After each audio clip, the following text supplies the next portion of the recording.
केसांच्या वाढीसाठी तुम्ही काही काम केलंय का तुमच्या उत्पादनांमध्ये? हा म्हणजे काही वेळेला केस गळतात बरोबर. है ना, खास करून पुरुषांमध्ये हे प्रमाण जास्त आहे हम्म, हम्म, की टक्कल पडायला लागतो. बरोबर. तर त्याच्यासाठी माझ्याजवळ रिग्रोथ ऑइल आहे. रिग्रोथ. बरोबर. पण आता ह्या गोष्टी फक्त पुरुषांमध्येच नाही होत. या पुरुष आणि स्त्री दोघांमध्ये सुद्धा होतात. फक्त स्त्रियांचे कारण वेगळे असतात, पुरुषांचे कारण वेगळे असतात.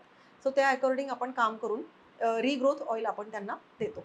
आता हे गेली साधारणतः किती वर्ष तुम्ही हे उत्पादन वाढवलीत किंवा सुरू केल्यानंतरचा कालखंड किती वर्षाचा आहे? साधारण 6 वर्ष झाली आता.